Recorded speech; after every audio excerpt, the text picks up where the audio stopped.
జయశంకర్ భూపాలపల్లి జిల్లా కాళేశ్వరం సరస్వతి నది పుష్కరాలు ప్రారంభమయ్యాయి. పుష్కరాలను మాధవానంద సరస్వతి స్వామి ప్రారంభించారు. నేటి నుంచి ఈ నెల 26 వరకు సరస్వతి నది పుష్కరాలు కొనసాగుతున్నాయి. ఇక్కడికి వచ్చే భక్తుల కోసం ప్రభుత్వం అన్ని రకాల ఏర్పాట్లు చేసింది. తెలంగాణ రాష్ట్రం ఏర్పడిన తర్వాత ఇక్కడ తొలిసారి సరస్వతి పుష్కరాలు జరుగుతున్నాయి. రోజుకు 1,00,000 నుంచి 1,50,000 మంది భక్తులు వస్తారని అంచనా వేస్తున్నారు. ప్రతిరోజు సరస్వతి ఘాట్లో సాయంత్రం 6:45 నుంచి 7:35 వరకు సరస్వతి నవరాత్ర మాలహారతి ఉంటుంది. దీంతో పాటు కళా సాంస్కృతిక కార్యక్రమాలు ఏర్పాటు చేశారు. భక్తులు రుసుము చెల్లించి బస చేసేందుకు వీలుగా తాత్కాలికంగా టెంట్ సిటీని నిర్మించారు. పుష్కరాల నిర్వహణను రాష్ట్ర ప్రభుత్వం 35 కోట్లు కేటాయించింది. తాగునీటి సౌకర్యం, పారిశుద్ధ్య నిర్వహణ, ఘాట్ల నిర్మాణం, రహదారి మరమ్మతులు, పార్కింగ్ తదితర ఏర్పాట్లన్నీ పూర్తి చేశారు. రాష్ట్రంలోని వివిధ ప్రాంతాల నుంచి కాళేశ్వరానికి ఆర్టీసీ ప్రత్యేక బస్సులు ఏర్పాటు చేసింది.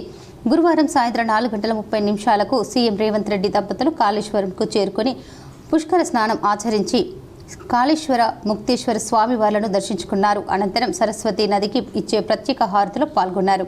అక్కడే ఏర్పాటు చేసిన 10 అడుగుల సరస్వతీదేవి విగ్రహాన్ని ఆవిష్కరించారు. భక్తుల వసతి కోసం నిర్మించిన 86 గదుల సముదాయాన్ని ప్రారంభించారు. కాళేశ్వర క్షేత్రంలో నిర్వహిస్తున్న పుష్కరాల్లో పాల్గొన్న తొలి సీఎం రేవంత్ రెడ్డి కావడం విశేషం.